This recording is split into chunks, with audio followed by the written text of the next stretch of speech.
ఏక మనస్సుతో ఈ యొక్క వాక్య సందేశంలో మనందరం కూడా ముందుకు కొనసాగుదామండి. యేసుక్రీస్తు ప్రభువారు విస్తరించి శ్రేష్టమైనటువంటి ప్రశస్తమైనటువంటి మాటలను జనసమూహానికి తెలియపరుస్తూ ఉంటున్నటువంటి సందర్భం అది. విన్నటువంటి వారిని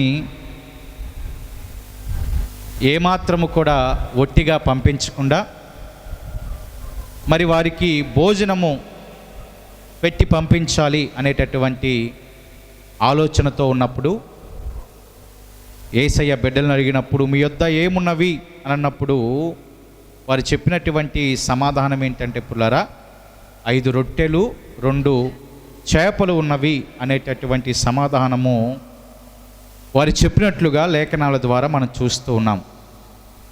యేసుక్రీస్తు ప్రభువారు ఆ 5 రొట్టెలు 2 చేపలను చేత పట్టుకొని ఆకాశము వైపు కనులెత్తి ఆశీర్వదించి ఆ రొట్టెలను విరిచి వారికి వడ్డించుటకు తన శిష్యులకు ఇచ్చినట్లుగా మనం చూస్తూ ఉన్నాం.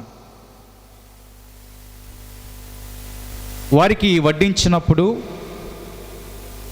వారందరూ కూడా తిని తృప్తి పొందిన తదుపరి, ఆమేన్, తిని తృప్తి పొందిన తరువాత మిగిలిన చేపలను రొట్టె ముక్కలను 12 గంపలెత్తారు.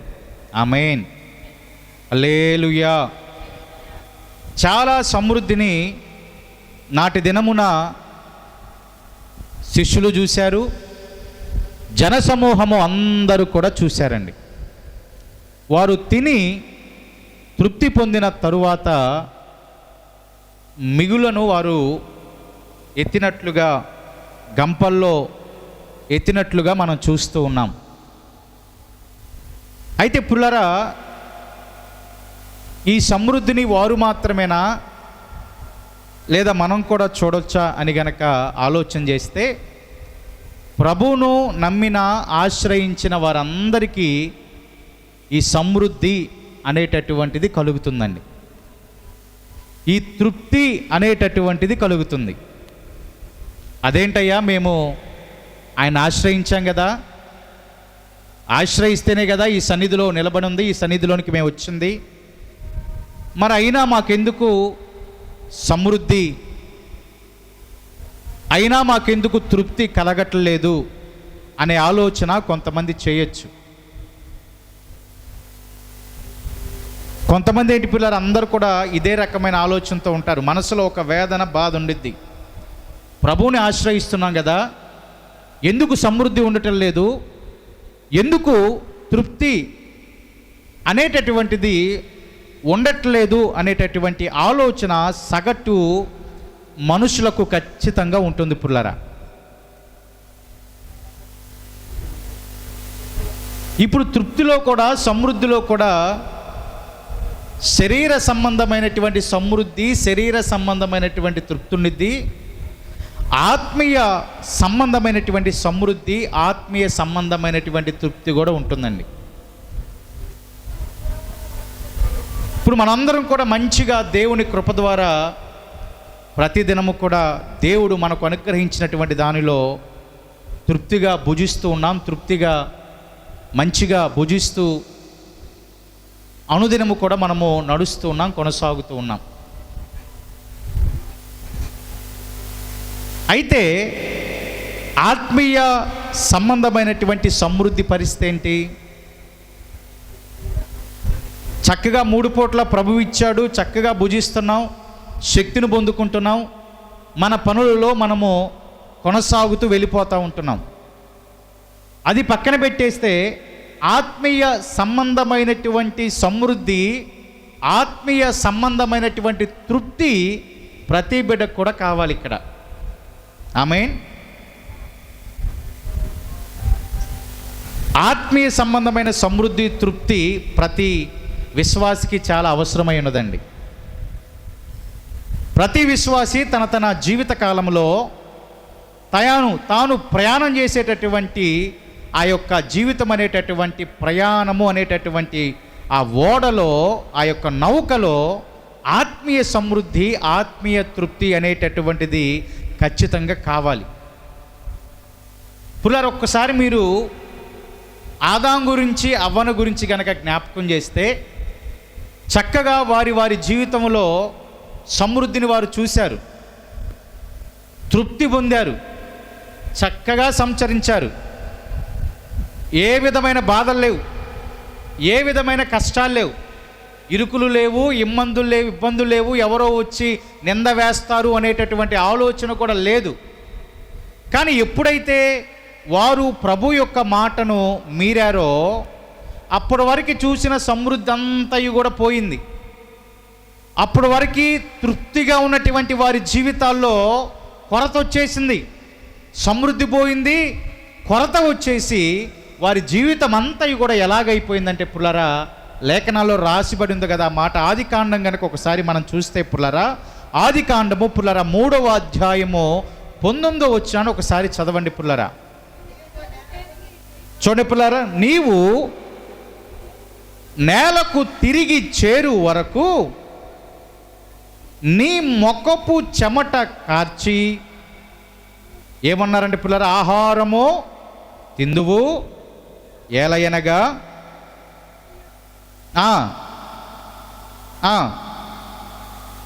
ఏమని చెప్తుంది లేఖనం, ఏమని మాట్లాడుతున్నంటే, నీవు నేలకు తిరిగి చేరు వరకు నీ ముఖపు చెమట కార్చి ఆహారము తింటావు. నీ ముఖపు చెమట కార్చి ఆహారం తింటావు. ఇదే మాట ప్రభు ఆజ్ఞను, మాటను మేరనప్పుడు ఇదే విధమైన బాధ వారి జీవితాల్లో ఉందా అంటే లేదండి. ఉందా పుల్లారా? చక్కగా తోటంతా సంచరించారు, ఆనందంగా గడిపారు, సంతోషంగా గడిపారు. అప్పుడు ఈ బాధ ఏమి లేదు, ఈ కష్టమైతే ఏమి లేదు, సమృద్ధి ఉంది, తృప్తిగా భుజించారు, సమృద్ధి ఉంది. కానీ ఆయన మాట, ప్రభు మాట మేరటాన్ని బట్టి ఆయన ఏం చెప్తున్నారంటే, వారి కోసం చెప్పిన మాట, నీవు నేలకు తిరిగి చేరే అంతవరకు కూడా నీ మొఖపు చెమట కార్చి, అంటే దాని అర్థం కష్టపడితేనే నీవు ఆహారం. ఇప్పటి వరకు ఆయన కష్టపడలా, సంతోషంగా సంచరించాడు. కష్టం అంటే ఏంటో తెలియలా. ఎక్క మీదట మాత్రమో నీ మొఖాన వచ్చేటటువంటి చెమట కారిస్తేనే నీ నోట్లోకి ఏం వెళ్ళిద్దంట, ఆహారం వెళ్ళిద్ది. అంటే సమృద్ధిని, తృప్తిని వారు ఏమయ్యారంటే పుల్లారా, కోల్పోయారు. సమృద్ధిని, తృప్తిని వారు ఏమయ్యారంటే పుల్లారా, కోల్పోయినట్లుగా లేఖనాల ద్వారా మనం చూస్తున్నాం. సమూయేలు మొదటి గ్రంథంలో 2వ అధ్యాయము పుల్లారా 5వ వచనాన్ని కనుక ఒకసారి మనం చూస్తే అక్కడ రాయబడుతున్నటువంటి ఒక మాట పుల్లారా 2వ అధ్యాయం 5వ వచనాన్ని చదువుదాం. చూడండి పుల్లారా, తృప్తిగా భుజించిన వారు అన్నము కావాలనని కూలికి పోదురు, ఆకలి గొనిన వారు, దేవునికి మహిమ కలుగునుగాక. తృప్తిగా భుజించిన వారు అన్నము కావాలని కూలికి పోతారంట. అమ్మ, ఎవరంట తృప్తిగా, ఇప్పటివరకు తృప్తిగా భుజించిన వారు అన్నము కావాలి అని ఎక్కడికి వెళ్తారంటండి? కూలికి. అంటే కూలికి వెళ్ళటం తప్పు కాదండి, మన పనులు చేసుకోవటం ఏమాత్రం కూడా తప్పు కానీ అక్కడ అప్పటి వరకు వారు ఎలాగున్నారు? సమృద్ధితో ఉన్నారు. అప్పటి వరకు వారు ఎలాగున్నారు? తృప్తిగా భుజిస్తున్నారు. కానీ ఇప్పుడు వారి పరిస్థితి ఏమైందంట? అన్నము కోసము కూలికి వెళ్ళేటటువంటి పరిస్థితులు వచ్చేసినాయి. కింద మాటలో ఒక మాట కనుక చూస్తే, ఆకలి కొనిన వారేమో ఆకలి తీరా తింటారు. ఆమేన్. ఆకలిని కొనిన వారు ఇక మీదట ఆకలి తీరా తింటారు. తృప్తి పొందిన వారేమో ఆహారం కోసం ఎక్కడికి వెళ్తారంటే కూలి కోసం వెళ్తారు. ఎందుకు ఈ పరిస్థితి? ఎందుకు అంత తిరగబడిపోయినటువంటి పరిస్థితి? తృప్తిగా తిన్నవారేమో ఆహారం కోసం వారి వేటను ప్రారంభం చేస్తూ ఉన్నారు. ఆకలి కొన్నవారేమో ఇక మీదట ఆకలి తీరేంతగా సమృద్ధిగా, తృప్తిగా వారు భుజించే అనుభవాల వైపునకు వారు నడుస్తూ ఉంటున్నారు. ఏమై ఉంటుంది కారణం? ఒకసారి ఆలోచన చేయండి పుల్లారా. ఇప్పుడు తప్పిపోయిన కుమారుడు ఉన్నాడు కదా, అందరూ తెలుసు కదా పుల్లారా. తండ్రి ఇంట్లో ఉన్నంత కాలం ఎలాగున్నాడు? సమృద్ధిగా ఉన్నాడు, తృప్తిగా భుజించాడు, నచ్చిన ఆహారాన్ని తీసుకున్నాడు, తండ్రిని విడిచాడు, ఆస్తి మొత్తాన్ని తీసుకున్నాడు, మొత్తము కూడా వ్యసనములో మొత్తము కూడా పోగొట్టుకున్నాడు. అప్పుడు తినటానికి అతని దగ్గర ఏమీ లేక పందులను మేపుతా పొట్టు కోసం కూడా ప్రయాసపడినట్లుగా అతని జీవితాన్ని మనం చూడొచ్చు. అంటే అతని జీవితం అంతా కూడా తిరిగిపోయింది. ఒకప్పుడు తృప్తిగా తిన్న ఆయనే, తృప్తిగా సమృద్ధిగా భుజించిన ఆయనే ఏమీ లేని స్థితికి వచ్చేశాడు. తృప్తిగా ఆదాము అవ్వ సమృద్ధిగా తృప్తిగా భుజించిన వారే ఇక మీదట అలాంటి పరిస్థితులు లేవు.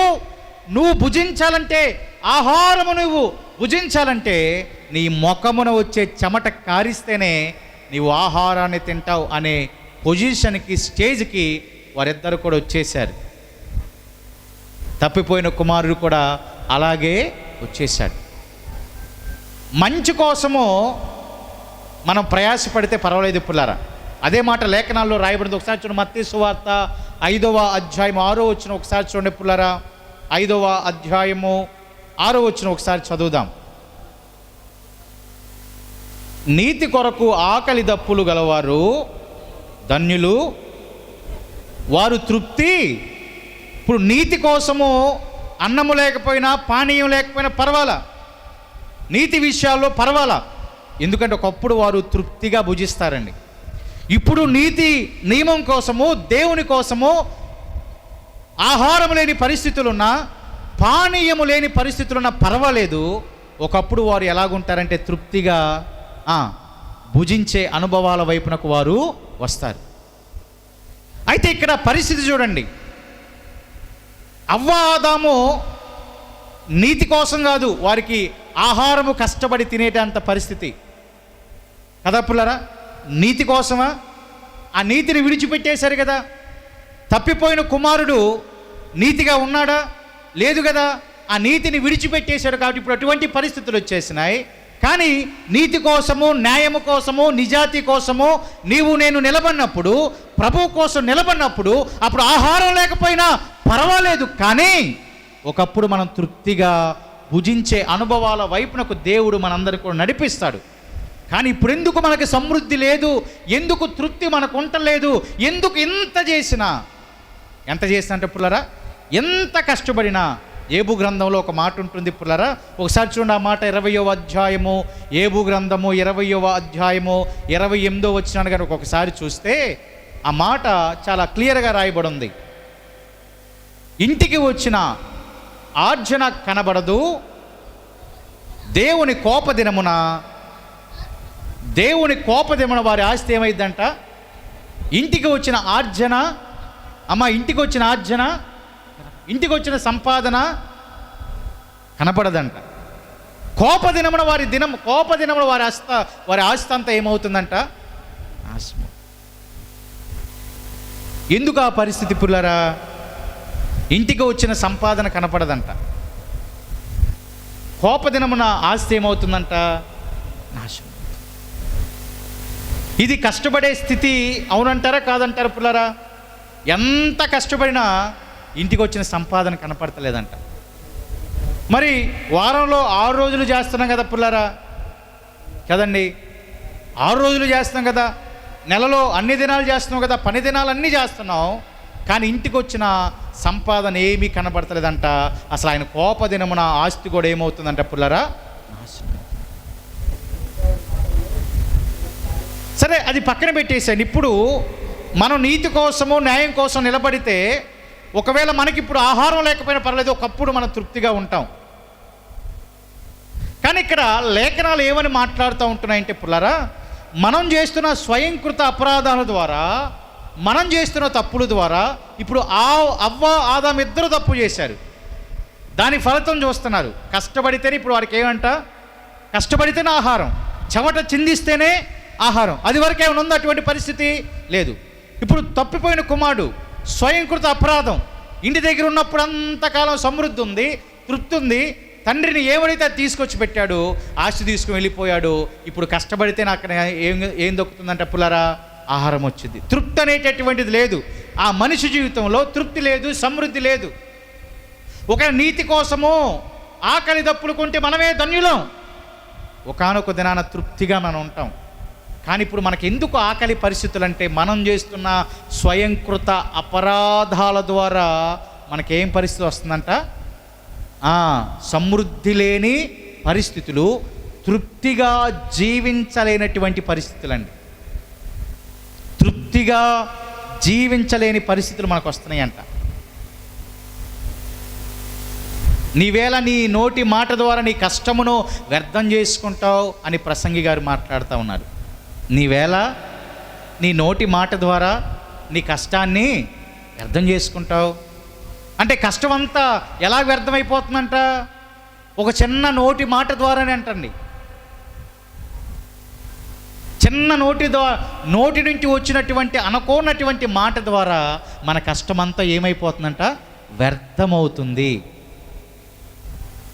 కష్టమంతా వ్యర్థమవుతుంది. అప్పుడు తృప్తి లేదు, సమృద్ధి ఏమాత్రం కూడా లేనే లేదు. లేఖనాల్లో సామెతల గ్రంథంలో ఒక మాట కనుక చూస్తే 12వ అధ్యాయం ఒకసారి చూడండి పుల్లారా. 12వ అధ్యాయం 14 వచ్చినాను ఒకసారి చదువుదాం.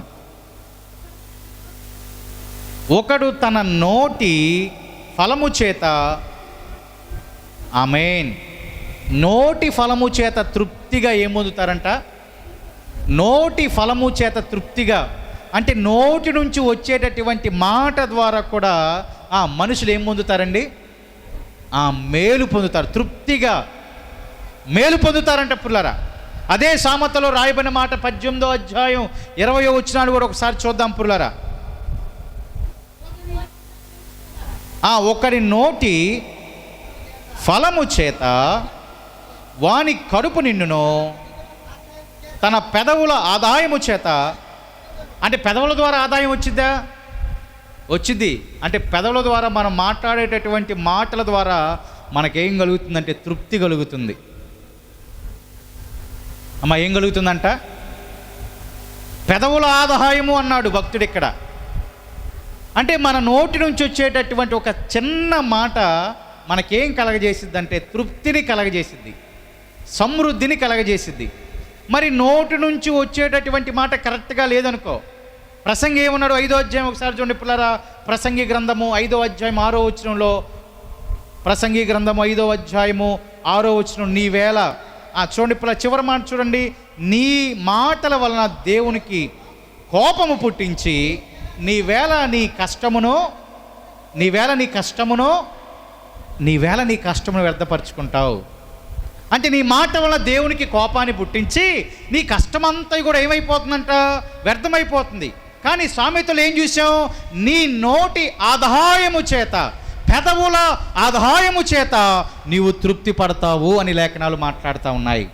అంటే మనము తృప్తిగా ఉండాలన్నా, తృప్తిగా జీవించాలన్నా మన నోటి మాట చాలా ప్రాముఖ్యం అండి. ఇక్కడ తృప్తిగా ఉండాలంటే నోటి నుంచి, పెదవుల నుంచి వచ్చేటటువంటి ప్రతి శ్రేష్టమైన మాట నీకు తృప్తినిచ్చింది. ఇక్కడ ప్రసంగం అన్నాడు, నీవేళ నీ నోటి మాట వల్ల నీ కష్టాన్ని అర్థం చేసి. అంటే ఇప్పుడు తృప్తి రావాలన్నా నోటి నుంచి వచ్చేటటువంటి మాటే, కష్టమంతా కూడా వ్యర్థంగా అవ్వాలన్నా నోటి నుంచి వచ్చేటటువంటి మాటే. అంటే నోటి మాటకి ఎంత పవర్ ఉందో చూడండి పుల్లారా. మనం మాట్లాడే నోటి మాటకి ఎంత పవర్ ఉందో చూడండి. నీ పెదవుల ఆదాయము చేత నీకు తృప్తి. దేవునికి మహిమ కలుగునుగాక. అందుకే మాట్లాడేటప్పుడు మనము ఆచితూచి మాట్లాడాలి, ఆచితూచి మాట్లాడాలి. పెదవుల ఆదాయము ద్వారా మనకు తృప్తి. మన మాట వలన దేవునికి కోపాన్ని పుట్టిస్తే మన కష్టమంతా ఏమైద్దండి? వ్యర్థమైపోయింది. ఇంటికి వచ్చిన ఆర్జన ఏమైద్దండి? కనబడదు. దేవుని కోపదినమున ఆస్తి ఏమవుతుందంట? నాశనము. అందుకే మానవుని జీవితాల్లో సమృద్ధి అనేటటువంటిది, తృప్తి అనేటటువంటిది ఉండట్లేదండి. జ్ఞానవంతురాలు తన ఇంటిని ఏం చేసిద్దండి? కట్టుకుని. మూఢురాలు ఏం చేసిద్ది? పెరికి వేస్తుంది, లేకపోతే తనంతకి తను చేతులారనే మొత్తాన్ని కూడా నాశనం వైపునకు కూడా అనిపించు. అంటే ఇప్పుడు మన ఇంటిలో సమృద్ధి ఉండాలన్నా, తృప్తిగా మనం జీవించాలన్నా జ్ఞానవంతంగా మనము ఎదిగేటటువంటి వారిగా ఉండాలి. జ్ఞానవంతముగా మన ఇంటిని మనము చక్కదిద్దుకునేటటువంటి వారిగా ఉండాలి. నోటి మాటల ద్వారా దేవునికి ఆయాసము కలగకుండా, నోటి మాటల ద్వారా దేవునికి కోపాన్ని పుట్టించకుండా మనము జ్ఞానయుక్తముగా మన ఆత్మీయ స్థితిలో భక్తి జీవితంలో గనక మనం ముందుకు నడిస్తే, కొనసాగితే సమృద్ధిని మనం చూస్తాం, తృప్తిని మనం చూస్తాం. తృప్తిగా తిన్న తర్వాత మిగులు కూడా మనం చూడబోతున్నాం. ఇప్పుడు వాళ్ళు తిని తృప్తి పొందిన తరువాత 12 గంపలు ఎత్తారంట. ఆమేన్. ఉన్న ఎన్నండి? 5 రొట్టెలు 2 చిన్న చేపలే. అన్ని వేల మందికి పంచగలిగినటువంటి ఆహారం ఎక్కడుంది అని శిష్యులు గలిబిలైపోయారు. వెళ్ళి మేమైనా కొనుక్కొస్తాం అని ఆలోచన చేశారు. యేసయ్యనారు పర్వాలేదు, మీ దగ్గర ఏముంటుంది ఇవ్వమన్నాడు. వారు తినగా తృప్తి పొందగా సమృద్ధిని చూశారు. అక్కడ మిగులును వారు చూశారు. ఇప్పుడు ఎందుకు మనం చూడలేకపోతున్నాం? ఎందుకు మనం అటువంటి సమృద్ధిని చూడలేకపోతున్నాం? ఎందుకు మనము అటువంటి ఫలములను, ఆత్మీయ ఫలములను మనం చూడలేకపోతున్నాం? ఎందుకు శరీర సమృద్ధి కూడా మనం చూడలేకపోతే? ఎందుకు ఈ కష్టాలు, బాధలు, ఇరుకులంటే ఆదాము ఆ రోజున ఆ మాట మీరారు కాబట్టే ఇప్పుడు వాళ్ళు కష్టపడి తినాలంటే చెమట చిందించాల్సిందే. తప్పిపోయిన కుమారుడు తినాలంటే కష్టపడి చెమట చిందించాల్సిందే. ఒకప్పుడు తృప్తిగా తినవారు ఆకలి తీర్చుకోవడానికి కూలికి వెళ్తారంట. ఆకలి లేనివారు ఒకానొక సమయంలో తృప్తిగా ఏమవుతారంట? తృప్తిగా ఆకలి తీరా. మనం అనుకుంటా ఉంటాం సామెతలో, బండ్లు ఓడలు అవుతాయి, ఓడలు బండ్లు అవుతాయని. ఏదైనా బైబిల్ నుంచి రావాల్సిందే కదా పుల్లరా. బండ్లు ఓడలు అవుతాయి, ఓడలు బండ్లు అవుతాయి. ఇంటికి వచ్చిన ఆర్జన సంపాదన కనపడదు. ఏమండి? ఆస్తి అంతా కూడా ఏమైపోతుందంట? నాశనం అయిపోతుంది. మన నోటి మాట ద్వారా మన కష్టాన్ని ఏం చేసుకుంటున్నాం? వ్యర్థం చేసుకుంటున్నాం. అంటే మనసారా కడుపార కూడా తినలేనటువంటి దినాలు ఒకవేళ ప్రభునకు దూరం అయితే మనం చూస్తామేమో. దూరమైతే, ప్రభునకు దూరమైతే మనం చూస్తామేమో కదా పుల్లారా. ప్రభునకు దూరమైతే అటువంటి పరిస్థితులు మనం చూస్తాం. తప్పిపోయిన కుమారుడు ఆస్తి లేదంటారా పిల్లరా? తండ్రి దగ్గర బోల్డ్ ఆస్తి లేదా? ఆయన చూడలేదా? చూశాడు కదా పిల్లరా, చూశాడు కదా. దేవునికి దూరం అయ్యాడు, ఆహారం కూడా తినలేనటువంటి పరిస్థితి. ఇప్పుడు అదే పరిస్థితి మనకు కూడా రావడానికి అవకాశం ఉంది. దేవునికి దూరం అయితే, దేవుని మాటను మీరితే, దేవుని మాట ప్రకారంగా మనం నడవలేకపోతే ఇటువంటి పరిస్థితులు కొన్ని దినాలలో మనకి రావచ్చండి. దేవునికి దూరం అయితే ఖచ్చితంగా రావడానికి అవకాశం. అప్పుడు శారీరకంగా ఎదగలేం. ఆత్మీయ స్థితిలో కూడా మనం ఏమాత్రం కూడా ఎదగలేం. సరే, శరీరాన్ని తీసేయండి పుల్లరా. ఒకరోజు తినకో మనం గడపగలం. ఈరోజు లేకపోయినా రేపు ప్రభువు ఇస్తాడు అనే ఒక నమ్మకంతో మనం కొనసాగవచ్చు. మరి ఆత్మీయ జీవితంలో అసలు మనకు తృప్తి ఉందా అనేది మనం క్వశ్చన్ చేసుకోవాలి కదా. శరీరాన్ని పక్కన పెడదాం. ఈరోజు ప్రభువు ఇచ్చాడు, తిన్నాం. లేదనుకోండి, రేపైనా ప్రభువు ఇస్తాడనే ఒక నమ్మకం కదా పుల్లారా. ప్రభు ఇస్తాడని ఒక నమ్మకం. కానీ ఆత్మీయ జీవితంలో మనకు తృప్తి ఉందా? ఎదుగుతూ ఉన్నాం, ఫలిస్తూ ఉన్నాం, నడుస్తూ ఉన్నాం, దేవుని సన్నిధికి వస్తూ ఉన్నాం. నిజంగా మనము మన భక్తిలో మనం తృప్తిగా ఉన్నామా అనే ప్రశ్న సంధించుకోండి పుల్లారా. నిజంగా తృప్తిగా భక్తి చేయగలుగుతున్నావా? మన భక్తి మనకి తృప్తిని తీసుకొస్తుందా? ఒకసారి ఆలోచన చేయండి పుల్లారా. మరి శారీరకంగా తృప్తిగా ఉన్నామా? అబ్బో ఎందుకు లేవు? ఖచ్చితంగా ఉన్నాం. అంటే ప్రభు ఇస్తున్నాడు కాబట్టి దేవునికి మహిమ కలుగునుగాక. ప్రభు ఇస్తాడు పుల్లారా. మన ఆత్మీయ స్థితిలో తృప్తి ఉందా? భక్తి జీవితంలో తృప్తి ఉందా? కరెక్ట్గా నేను నిజంగా భక్తిగా ఉన్నాను, ఈ భక్తి నాకు తృప్తి తీసుకొస్తుంది అని ఏనాడైనా మనం అనుకున్నామా పుల్లారా? ఎందుకు అనుకోలేకపోతున్నాం అంటే సరైన తృప్తి లేదు కాబట్టి. ఎందుకు ఆత్మీయ జీవితంలో మనకి తృప్తి ఉండటం లేదు?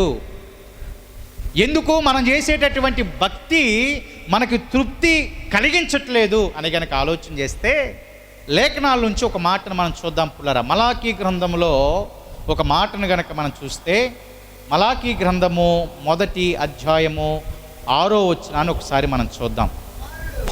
కుమారుడు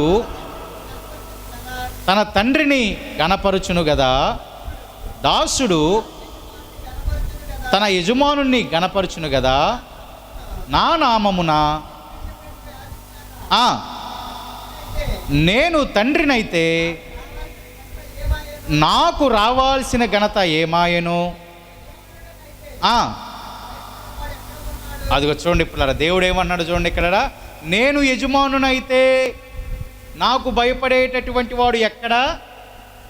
ఏమన్నాడు దేవుడే, అది చూడండి, ఆ కంటిన్యూషన్ చూడండి.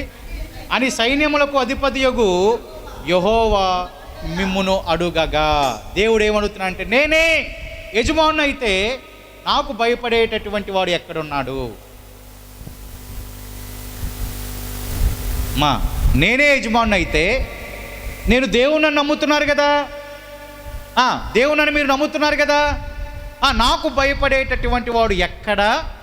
క్వశ్చన్ మార్క్ అక్కడ చూడండి పిల్లల. క్వశ్చన్ మార్క్ ఉందా లేదు పిల్లరా? చూడండి, క్వశ్చన్ మార్క్ ఉంది. ఇప్పటి వరకు మనకు క్షేమంగా ఉన్నామంటే ఆయన కృపే కదా. ఆమేన్, హల్లెలూయా. నా సరిహద్దులలో నెమ్మది కలుగగా కారణము నీవే, కృపాక్షేమము నా వెంట నిలువగా కనికరము నీవే. నా సరిహద్దులలో నెమ్మది కలుగగా కారణము నీవే, కృపాక్షేమము నా వెంట నిలువగా కనికరము నీవే. సన్నుతించెదను ఊపిరినంత వరకు, విశ్రమించను నేను నిన్ను చేరేంత వరకు.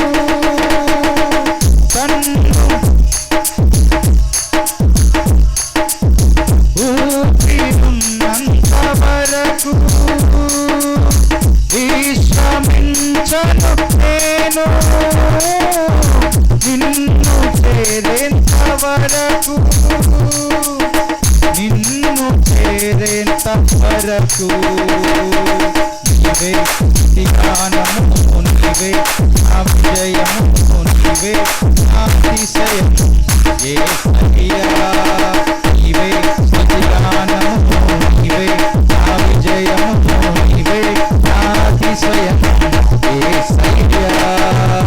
సదయుడానా యేసయ్యా, స్తుతి ఘనత మహిమ నీకేనయ్యా.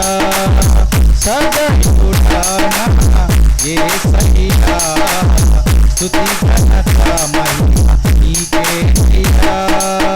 ప్రతి క్షణము నీ ఆచల్యమును చూపి విడువక ప్రేమించితివే, ఎడబాయక కాచితివే. ప్రతి క్షణము నీ అందరం కలిసి పాడదాం పిల్లరా.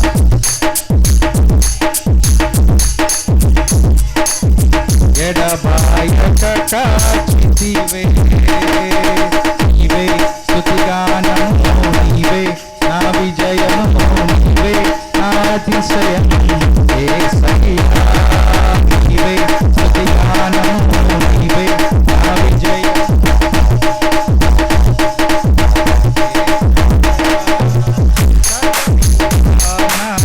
యేసయ్యా, స్తుతి ఘనత మహిమ నీకేనయ్యా. సదయుడానా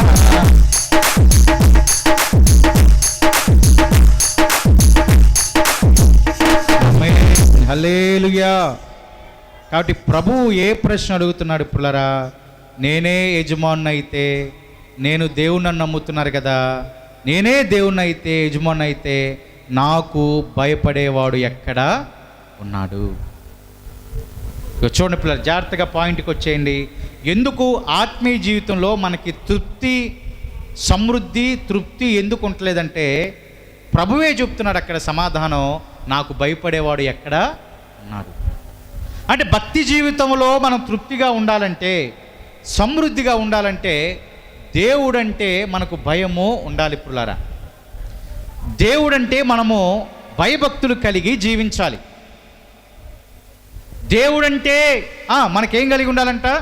భయము. ఆయన ఏమంటున్నాడు? నాకు భయపడేవాడు ఎక్కడ ఉన్నాడు? నాకు భయపడేవాడు ఎక్కడున్నాడు అంటే, బిడ్డలు భయభక్తులు లేక, జనులు భయభక్తులు లేక, స్తుతించి గణపరిచేటటువంటి వారు భయభక్తులు లేక జీవిస్తున్నారు. కాబట్టి ఆత్మీయ జీవితంలో, ఆత్మీయ స్థితిలో తృప్తి అనేటటువంటిది మనకేమాత్రం కూడా ఉండటం లేదంట. ఇప్పుడు మనం దేవునికి భయపడాలి కదా పుల్లారా. మనను చూసి కూడా కొంతమంది భయపడతారంట. ఆ ఆధిక్యత దేవుడు మనకి ఇచ్చాడంట పుల్లారా. ఆమేన్. చూడండి, ఒకసారి ఆదికాండం ఒకసారి చదవండి పుల్లారా. ఆదికాండము 9వ అధ్యాయము మొదటి 2 వచనాలు ఒకసారి చూడండి పుల్లారా. దేవుడు ఆశీర్వదించి, మీరు ఫలించి అభివృద్ధి పొంది భూమిని నింపుడి, మీ భయమును, మీ బెదురును అడవి జంతువులన్నిటికీ, ఆకాశ పక్షులన్నిటికీ, నేల మీద ప్రాకు ప్రతి పురుగుకును, సముద్రపు చేపలన్నిటికీ కలుగును. ఇప్పుడు చూడండి పుల్లారా, మీ భయము బెదురు ఎవరికి కలుగుతాయంట? అదిగో అడవి జంతువులన్నిటికీ, ఆకాశ పక్షులన్నిటికీ, నేల మీద ప్రాకు ప్రతి పురుగుకును, సముద్ర చేపలన్నిటికీ ఎవరంటే భయం అంటే పుల్లారా? మనుషులంటే మనుషులు పుల్లారా. అర్థమవుతుందా పుల్లారా? అంటే ఇప్పుడు మనల్ని చూస్తే అడవి జంతువులైనా భయపడతాయి, ఆకాశ పక్షులు భయపడతాయి, సముద్రం ఉన్నటువంటి చేపలు భయపడతాయి, నేల మీద ప్రాకే ప్రతి పురుగు కూడా భయపడతాయి. అవి మీ చేతికి అప్పగించబడ్డాయి. అంటే ఇప్పుడు మనల్ని చూడంగానే అవి ఏమవుతాయంట? భయపడతాయి. అంతటి కృప దేవుడు మనకి ఇచ్చాడండి. ఆమేన్. అడవి జంతువులైనా భయపడాల్సిందే. ఎక్కడయ్యా అడవి జంతువులు? ఇంట్లో ఉన్న యజమానురాలే భయపడతలేదు, ఇంట్లో ఉన్న యజమానుడే భయపడలేదు, నువ్వు అడవి జంతువుల దాకా వెళ్ళిపోయావు, ఆకాశ పక్షుల దాకా వెళ్ళిపోయావు.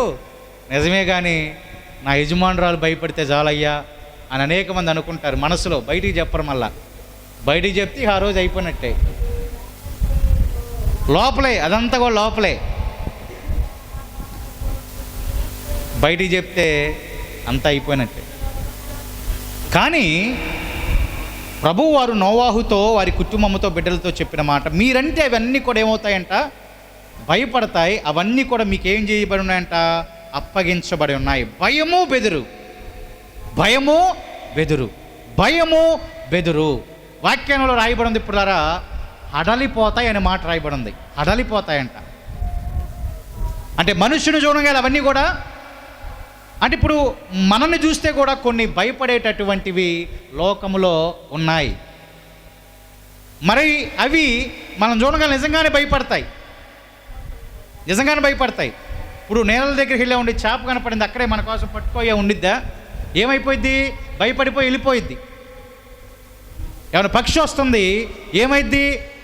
మనం చూడగల వెంటనే ఆ పక్షి కూడా పారిపోయి వెళ్ళిపోయింది. ఎందుకంటే పుల్లారా, లేఖనాల్లో ఒక మాట కనుక మనం చూస్తే, దేవుడు వాటన్నిటిని మనం చూడగానే భయపడేటటువంటి ఆ స్థితి ఇచ్చాడు. కాబట్టి మనం చూడగానే ఖచ్చితంగా అవి ఏమవుతాయంట? భయపడతాయి. మన చేతికి అవి అప్పగించబడ్డాయి. మరి దాని పనులేమో అవి చేస్తున్నాయి. మరి ఇప్పుడు దేవుడు మన ఏం చెబుతున్నాడు? మీరు నాకు భయపడాలి కదా. మరి ఆయన ఏమన్నాడు? నాకు భయపడేవాడు ఎక్కడ ఉన్నాడు? వాటి పనులు అవి చేస్తున్నాయి. అడవి జంతువులు చేస్తున్నాయి, ఆకాశ పక్షులు చేస్తున్నాయి, సముద్రం ఉన్నటువంటి చేపలు చేస్తూ ఉన్నాయి, భూమి మీద ప్రాకే ప్రతి పురుగు కూడా అలాగే చేస్తూ ఉన్నాయి, భయపడుతున్నాయి. వాటి క్రియ, వాటి పని అవి చేస్తూ ఉన్నాయి. కానీ నాకు భయపడేవాడు ఎక్కడున్నాడయ్యా? ఎందుకు ఆత్మీయ స్థితిలో తృప్తి లేదు? ఎందుకు ఆత్మీయ స్థితిలో ఏమండి సమృద్ధి లేదు అంటే, మనుషులలో, బిడ్డలలో, విశ్వాసులలో ఏమీ లేదు అని దేవుడు నేటి దినాన క్లియర్గా మనతో అంటున్నాడంటే, భయమో లేదు.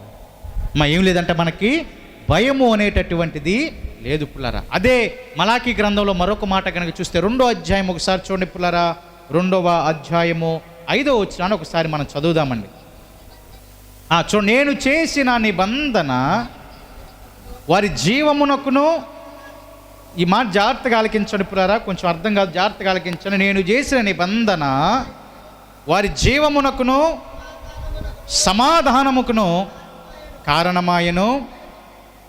భయభక్తులు పుట్టించుటకై నేను వాటిని వారికి ఇచ్చితిని గనుక వారు నా యందు భయభక్తులు కలిగి నా నామము విషయములో, జాగ్రత్తగా ఆలకించండి పిల్ల, నా యందు భయభక్తులు కలిగి నా నామము విషయంలో భయము గలవారై, చాలండి, భయభక్తులు భయము గలవారై, ఏమంటారు? నా యందు భయభక్తులు కలిగి నా నామము విషయంలో భయము గలవారై, భయము గలవారై.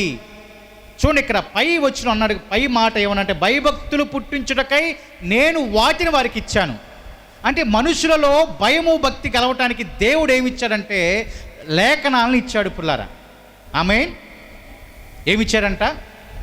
లేఖనాలను ఇచ్చాడు. అంటే లేఖనాల ద్వారా మనిషికి ఏం కలుగుతుందంట? భయభక్తులు కలుగుతాయి. క్లియర్గా మాట ఉందా లేదా పుల్లారా? భయభక్తులు పుట్టించుటకై నేను వాటిని వారికి ఇచ్చాను. దేవునికి మహిమ కలుగునుగాక. భయభక్తులు కలగటానికి ఏంటి? భయము భక్తి కలగటానికి ఆయన మనకేమిచ్చాడు? వాక్యం ఇచ్చాడు, ఆయన మాటలు ఇచ్చాడు పుల్లరా. ఆయన మాటలే మనకేమి తీసుకొస్తున్నాయంటే సమాధానమును తీసుకొస్తున్నాయంట. జీవమునకు సమాధానమునకు ఆ మాటలే కారణమయ్యాయి. ఈ రోజున భక్తులందరూ సమాధానంతో ఉండాలన్నా, జీవము కలిగినటువంటి వారిగా ఉండాలన్నా ఆ మాటలే కారణము. ఆ మాటలు భయభక్తులు కలగటానికి వారికి ఇస్తే వారు ఏం చేస్తున్నారంట? ఆ మాటలు ప్రకారంగా నడవటం లేదు అని దేవుని ఉద్దేశమై ఉంది. దేవుని ఉద్దేశం ఏంటంటే జీవము కలగటానికి, సమాధానము కలగటానికి, భయభక్తులు కలిగి జీవించడానికి ఆయన మాటలు ఇస్తే ఆయన మాటలు వినకుండా జీవిస్తున్నాం కదా పుల్లరా. అందుకే మనుషులలో ఏమి లేదంటే, ఇప్పటికీ ఏమి లేదంట, తృప్తి అనేటటువంటిది లేదు. ఆత్మీయ స్థితిలో తృప్తి అనేటటువంటిది, తృప్తి ఎప్పుడు వచ్చింది? భయపడినప్పుడు వచ్చింది. భయం ఎప్పుడు వచ్చింది? ఆ భయము పుట్టించడానికి నేను ఏమి ఇచ్చాను అన్నాడు దేవుడు? మాటలు ఇచ్చాను. నా మాటలు ఇచ్చాను కదయ్యా, నా మాటల ప్రకారం నడిస్తే మీకు భయభక్తులతో మీరు జీవిస్తారు. నా నామమందు భయభక్తులతో, నా నామమందు భయముతో మీరుంటారు. అప్పుడు ఆత్మీయ స్థితిలో ఏమొచ్చిందంటే తృప్తి అనేది, సమృద్ధి అనేది మనుషులకు వచ్చిందండి. తృప్తి లేకపోవటానికి గల కారణం అదే. నేను భక్తి చేస్తున్నా, ఎందుకు నేను ఇంకా తృప్తి పట్టలేదు, సమృద్ధి నాకు ఎందుకు ఉండలేదు, ఎందుకు నిజమైన భక్తిలో లేను అని మనకు అనిపిస్తుందంటే భయము లేని జీవితం. ఎందుకు భయం లేదంటే ఆ భయము పుట్టించే మాటలు ఆయన ఇస్తే ఆ మాటలను మనం మేరుతున్నాం కాబట్టి కదా పుల్లారా. అందుకే అవ్వాదా మీరారు. ఇప్పుడు వాళ్ళ ఆహారం నోట్లోకి వెళ్ళాలంటే ముఖం మీద చెమట కార్చి తినాల్సిందే. మన పరిస్థితి కూడా అదే కదా పుల్లారా, మన పరిస్థితి కూడా అదే. ఆయన మాటలను మీరితే, భయము పుట్టించే మాటలు కనుక మీరితే మనకు ఆత్మీయ స్థితిలో తృప్తి అనేటటువంటిది ఉన్నదండి. ఆ మాటలను మీరితే తృప్తి అనేటటువంటిది ఉన్నదంట. మరి ఎలాగ మనం అభివృద్ధి పొందాలి? ఎలాగ సంఘం అభివృద్ధి పొందాలి? ఆదిమ సంఘం బాగా అభివృద్ధి పొందిందంట. ఆమేన్. చూడండి ఒకసారి అపోస్తుల కార్యగ్రంథంలో ఆ మాట చదవండి పుల్లారా. 9వ అధ్యాయము 31వ వచనం ఒకసారి చదవండి పుల్లారా. అపోస్తుల కార్యగ్రంథములు 9వ అధ్యాయము 31వ వచనం. కావున చూడండి పిల్లరా, ఏమని రాయబడి ఉందంటే లేఖనంలో, యోదయ, గలిలయ, సమరయ దేశములంతటా దేవునికి మహిమ కలుగునుగాక. చూడండి పిల్లరా, యోదయ, గలిలయ, సమరయ దేశములంతటా సంఘము ఏం పొందుతుందంట? క్షేమాభివృద్ధి పొందుతుంది. సంఘము కట్టబడుతుంది, సంఘము క్షేమాభివృద్ధి అవుతుంది. యోదయ అంతటా, గలిలయ అంతటా, సమరయ అంతటా సంఘము క్షేమముగా ఉంది, సంఘము కట్టబడుతుంది. జనులందరూ సమాధానముతో ఉన్నారంట. ఆమేన్. జనులందరూ ఎలాగున్నారంట? సమాధానంతో ఉన్నారు. ఎలా ఉంటుంది? ఎందుకు సమాధానం వచ్చిందో తెలుసా పిల్లరా వాళ్ళకి? చూడండి, ఆ మాట కంటిన్యూషన్ ఒకసారి చదవండి. కాదు, ఆ మాట కంటిన్యూషన్. సమాధానము కలిగి ఉండెను, మరియు అదిగో ప్రభునందు అమ్మ. చూడండి ఒకసారి, ప్రభునందు అమ్మ ఏముందంట? ఎందుకు క్షేమాభివృద్ధిగా వారు ఉన్నారు? ఎందుకు సమాధానంగా ఉన్నారు వాళ్ళు? యోదయ అంతటా సమాధానం ఉంది. ఆమేన్. గలిలయ అంతటా సమాధానం ఉంది. సమరయ అంతటా సమాధానం ఉంది. క్షేమముగా సంఘమంతా కూడా డెవలప్ అవుతుందంట. దానికి కారణం ఏంటంటే పుల్లరా, ప్రభునందు భయమును పరిశుద్ధాత్మ ఆదరణ కలిగి నడుచుకొనుచు వాళ్ళు విస్తరించారంట. దేవునికి మహిమ కలుగును గాక. ఎందుకు సమాధానంగా ఉన్నారు? ఎందుకు క్షేమముగా ఉన్నారు? ఎందుకంటే ప్రభునందు వారు ఏం కలిగి ఉన్నారంటండి? ఆమేన్. ప్రభునందు మనకేం లేదండి, భయం లేదు. వారేమో ప్రభునందు భయము కలిగి సమాధానంగా ఉన్నారు, క్షేమముగా ఉన్నారు. సంఘము నానాటికి డెవలప్ అవుతూ ఉంది. దానికి కారణం ప్రభునందు భయము, పరిశుద్ధాత్మ ఆదరణలో వారు నడుస్తూ విస్తరిస్తూ ఉన్నారంట. చూడండి, మనము కూడా అదే భయంలో నడిస్తే, అదే ఆదరణలో కొనసాగితే మనకు క్షేమము, సమాధానము, మన ఆత్మీయ స్థితికి తృప్తి. దేవునికి మహిమ కలుగును గాక. కానీ మనం ఎలాగుంటున్నామంట? ఇసిగిస్తున్నాం. అయినా ఆయన ఏం చేస్తున్నాడు? కనికరిస్తూ ఉన్నాడు. దేవునికి మహిమ కలుగును గాక. హల్లెలూయా. పలు విధములుగా నిన్ను విసిగించిన నన్ను సహించితివే, పూర్ణ ఓరిమితో నన్ను భరించి భుజమున మోసితివే. పలు విధములుగా నిన్ను విసిగించిన నన్ను సహించితివే, పూర్ణ ఓరిమితో. అందరూ కలిసి పాడదాం. భుజమున మోసితివే, సన్నుతించెదను ఊపిరున్నంత వరకు, విశ్రమించను నేను నిన్ను చేరేంత వరకు, సన్నుతించెదను ఊపిరున్నంత వరకు, విశ్రమించను నేను నిన్ను చేరేంత వరకు, నిన్ను చేరేంత వరకు. ఇవే విధానం. అందరూ కలిసి స్వర్ణతి పాడతాం. ఆమేన్. ఇవే స్తుతిగానము, ఇవే నా విజయము, ఇవే నా అతిశయము. యేసయ్యా సదయుడానా, యేసయ్యా స్తుతి ఘనత మహిమ నీకేనయ్యా. సదయుడానా యేసయ్యా స్తుతి ఘనత మహిమ నీకేనయ్యా. ప్రతి క్షణముని వాత్సల్యమును చూపి విడువక ప్రేమించితివే, ఎడబాయక కాచితివే. ప్రతి క్షణముని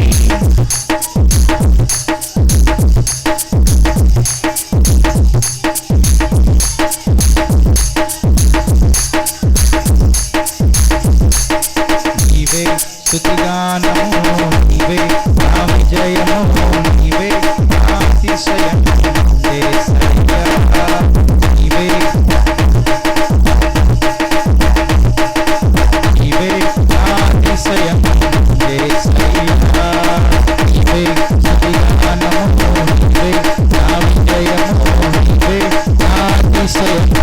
యేసయ్యా నీవే స్తుతిగానము, నీవే నా విజయము, నీవే నా అతిశయము. యేసయ్యా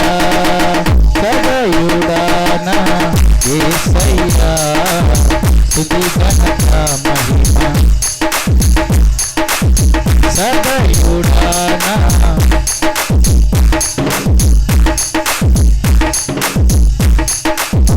ఆమేన్, హల్లెలూయా. కావున యోదయ, సమరయ, గలిలయ ఎందుకు క్షేమంగా ఉన్నారు, ఎందుకు సమాధానంగా ఉన్నారంటే దేవుని యందలి భయము, పరిశుద్ధాత్మ ఆదరణ. ప్రభు ఏం ప్రశ్న అడుగుతున్నారంటే, నేనే యజమాని అయితే నాకు భయపడేటటువంటి వాడు ఎక్కడున్నాడు? భయపడితే ఆత్మీయ స్థితిలో సమృద్ధిని, తృప్తిని మనం చూస్తామండి. లేదంటే ఆదాము అవ్వవలే, లేదా తప్పిపోయిన కుమారుడు వలె, లేదా సమూయేలు మొదటి గ్రంథంలో 2వ అధ్యాయం 5వ వచనం చూసాం. తృప్తిగా తిన్నవారు ఆకలి తీర్చుకోవడానికి కూలికి వెళ్తారు. అప్పటి వరకు ఆకలిగా ఉన్నవారు ఆకలి తీర ఏం చేస్తారంటే సమృద్ధిగా, తృప్తిగా భుజిస్తారు. ఆ పరిస్థితులు మనకు వద్దండి.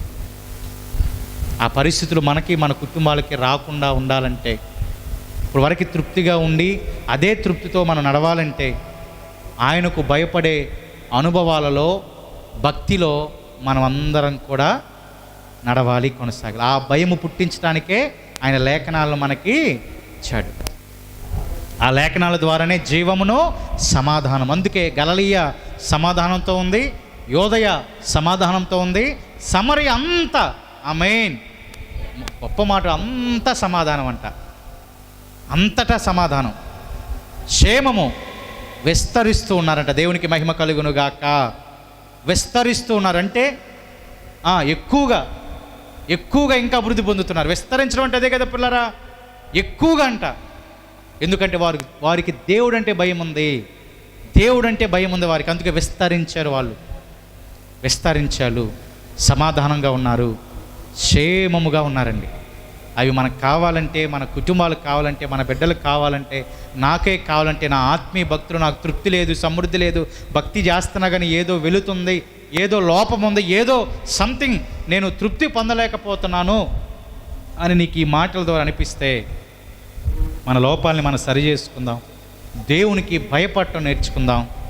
దేవునికి భయపడటం నేర్చుకుంటే, ఆ లేఖనాన్ని ధ్యానించి ఆయనకి భయపడటం నేర్చుకుంటే తృప్తిగా మన ఆత్మీయ స్థితిలో మనం ఎదుగుతాం, ఫలిస్తాం. పుల్లారా, ఇప్పటి వరకు ఒకవేళ మనకు ఆకలి పరిస్థితులే గనక మనం ఉంటే, ఆయనకి భయపడటం నేర్చుకుంటే ఆకలి తీర తృప్తిగా ప్రభు మనం చేయబోతున్నాడు.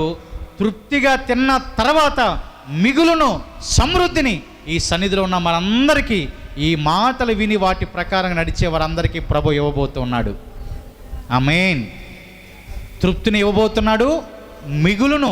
12 గంపలు వాళ్ళు ఎలాగైతే ఎత్తారో అట్టి సమృద్ధిని, మిగులును మనం కూడా చూస్తాం ఆయనకు భయపడినప్పుడు. అట్టి భయముతో, అట్టి కృపతో మనం ప్రభునందు వర్ధిల్లుదాం. అట్టి కృప దేవుడు మనకు అనుగ్రహించును గాక. అందరు మోకరిద్దాం పురిలారా, ప్రార్థనలో ముందుకు కొనసాగుదాం. ప్రభు యొక్క శరీరమును, ఆయన యవ్వన రక్తమును మనము స్వీకరించడానికి ప్రార్థనాపూర్వకంగా సిద్ధపడదాం. ప్రార్థనలో ముందుకు మనం కొనసాగుదాం. ఎవరు కూడా మౌనంగా ఉండకుండా కొద్ది సమయము మిమ్మల్ని మీరు పరిశీలన చేసుకోండి పుల్లారా. కొద్ది సమయం మిమ్మల్ని మీరు పరిశీలన చేసుకోండి. ఆయన అంటే మేము భయపడుతున్నామా, భయభక్తులు కలిగి ఉన్నామో లేదో ఒకసారి మిమ్మల్ని మీరు పరిశీలన చేసుకోండి. మిమ్మల్ని మీరు పరిశీలన చేసుకోండి. ప్రభు లేఖనాలు మాట్లాడుతున్నాయి. ఇదిగో ఆయన యందలి భయము కలిగి ఉండుట ద్వారా సంఘము విస్తరించబడిందని, సమాధానముతో ఉన్నారని, క్షేమాభివృద్ధిని పొందారని లేఖనాలు మాట్లాడుతూ ఉన్నాయి. పుల్లారా, ఆయనకి భయపడదాం. ఆయనకి భయపడటం ద్వారా ఆత్మీయ స్థితిలో తృప్తిని నువ్వు చూడబోతున్నావు. శరీర విషయాల్లో తృప్తిని, శరీరానికి కావలసినటువంటి ఆహార విషయాల్లో తృప్తిని దేవుడు ఇవ్వబోతూ ఉన్నాడు. ఇప్పటి వరకు ఒకవేళ ఆకలిగొని ఉన్నామేమో, ఇప్పటివరకు ఒకవేళ కష్టాలు పాలయ్యేమేమో, సరైనటువంటి వసతులు లేక బాధపడుతున్నామేమో, దానికి కారణం ప్రభు మనతో చెప్పాడు. భయము లేదని, భయపడేవారు లేరని. దానికి కారణము దేవదేవుడు చెప్పి ఉండగా ఆయనకు భయపడటం నేర్చుకుందాం పుల్లారా. భయపడటం నేర్చుకుందాం. ప్రార్థన చేద్దాం. ప్రార్థనలో ముందుకు మనం కొనసాగుదాం. ప్రార్థనాపూర్వకముగా ఆయన శరీరమును, యవ్వన రక్తం మనం స్వీకరిద్దాం పుల్లారా.